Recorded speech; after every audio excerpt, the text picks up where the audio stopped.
adventures.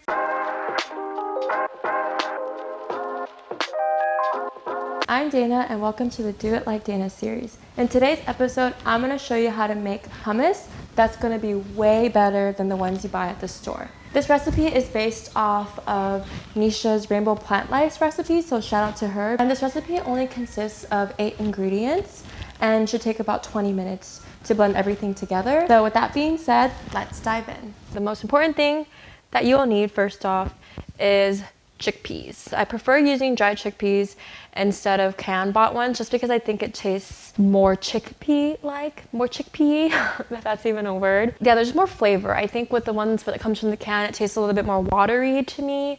And you can also control the seasoning of what you want your chickpeas to taste like. So I soaked it last night, and then this morning I cooked it in an instant pot. And for 15 minutes, let it cool down for about 10, and then bam, you have 2 cups of cooked chickpeas for your hummus. It's such a time saver. Another important element you'll need is tahini. This is a brand I'm going to actually be using for the first time. I like that it's unsweetened. I got it from Down to Earth, which is a local Hawaii store, and the brand is called Once Again. No salt, and it's peanut free. Another brand that I typically use is Whole Foods 365. Then another important element you'll need is garlic. I cut about 16 garlic cloves because I'm doubling the recipe. Another element you'll need that's really important is cumin. I just got this from Whole Foods. And actually another place that I really like to get seasonings from because it's really affordable is Public Goods. They don't do free shipping to Hawaii yet, but if you are in the mainland and you want to save money on seasonings, I really recommend checking out Public Goods. Then another element you'll need is some olive oil. This will be for the topping. And I really like this brand Graza. I bought a bunch of these for my friends for Christmas, and it's just really high quality olive oil. And it's not like you're breaking your bank for it. A couple last things you'll need is some lemon. We'll use the lemon peels for the topping, but for the lemon juice, I actually buy this big one from Costco. It's called Real Lemon. I'm a little lazy, not gonna lie, when it comes to squeezing some lemon juice. Then you'll also need some ice water and salt and pepper to taste. Tools, we need a food processor, or in this case, I'm using a Vitamix. So we're gonna go ahead and get started.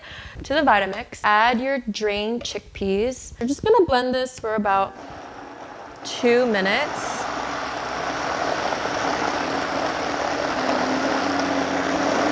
One and a half cups of tahini, some lemon, some garlic, and then you're also gonna add some salt, cumin, and pepper to taste. Okay. And now we're gonna try blend this and see how it goes.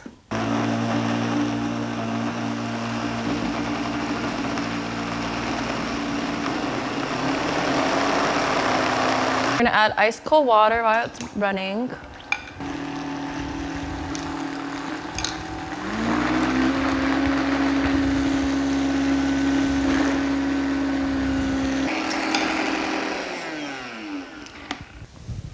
Next step in making the hummus is to make the topping, and I think that's what really sets this recipe apart. We're heating up a pan and we're gonna put 2/3 of olive oil, but we're gonna first flash fry the garlic. Ooh, I love that sizzling sound. While that's flash frying, I'm going to peel the lemon peel. I'm a lemon person. I'm a lemon and garlic person, so this recipe like literally speaks to me.